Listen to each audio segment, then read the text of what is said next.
자식들 다 키워 떠나보내고 어딘지 모르게 헛헛해진 집안을 생기로 채워보고자 하나둘씩 화분을 들여놓으셨나요? 하지만 그 푸른 식물들 중에 사실은 집안의 기둥을 흔들고 식구들의 기운을 조용히 빨아들이고 있다면 어쩌시겠습니까? 이상하게 남편이 하는 일에 자꾸만 브레이크가 걸리고 자녀들의 앞길이 꼬이며 원인 모를 잔병치레가 끊이지 않는다면 거실을 차지하고 있는 식물을 반드시 점검하셔야 합니다. 대체 왜 싱그러워야 할 나무가 우리 집의 숨통을 조이고 재물운을 말려버리는 공포의 대상이 된 것일까요? 오늘 이 영상을 끝까지 보신다면 무심코 곁에 두었던 식물이 어떻게 우리 가족의 운명을 짓누르고 있었는지 그 무서운 진실을 깨닫게 되실 겁니다.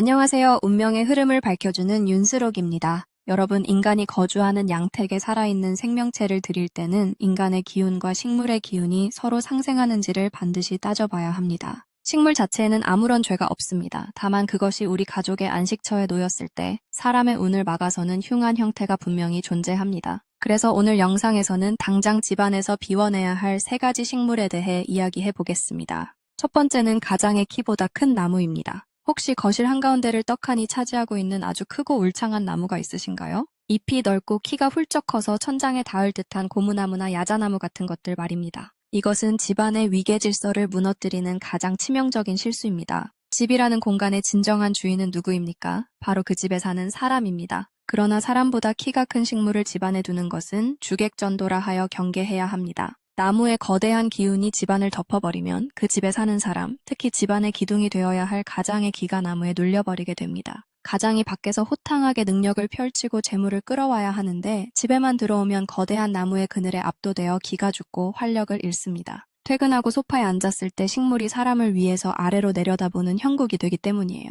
심리학적으로도 인간은 자신의 시야를 덮는 거대한 물체가 실내에 있을 때 무의식적인 위협과 답답함을 느끼며 이는 만성적인 피로와 무기력증으로 이어집니다. 지금 거실에 남편분의 키 혹은 윤슬님의 키를 훌쩍 넘기는 거대한 화분이 있다면 과감한 결단이 필요합니다. 가지치기를 통해 사람의 시선 아래로 키를 대폭 낮춰주시거나 그것이 어렵다면 사람의 기운이 닿지 않는 베란다 끄트머리나 밖으로 내보내십시오. 사람의 머리 위가 맑게 비워질 때 비로소 하늘에서 내려오는 귀한 천운과 재물이 막힘없이 쏟아져 들어오게 될 것입니다. 두 번째는 넝쿨 식물입니다. 선반 위나 벽을 타고 주렁주렁 늘어지며 자라는 아이비, 스킨답서스 같은 넝쿨 식물들을 인테리어 삼아 예쁘게 키우시는 분들이 참 많습니다. 그러나 이 넝쿨 식물이 내뿜는 파장을 결코 가볍게 여기시면 안 됩니다. 넝쿨 식물의 본성이 무엇입니까? 무언가를 칭칭 감고 꼬이고 뒤엉키며 자라나는 것입니다. 집안에 꼬이고 엉키는 형태를 두는 것은 우리 가족의 삶과 인간관계, 그리고 금전의 흐름이 저 넝쿨처럼 복잡하게 꼬인다는 것을 암시합니다. 열심히 노력해도 일의 마무리가 맺어지지 않고 자꾸 꼬투리가 잡히며 가족 간의 오해와 갈등이 실타래처럼 엉켜버립니다. 더욱이 넝쿨 식물은 위로 솟구치기보다 아래로 축 처지며 늘어지는 성질이 강합니다.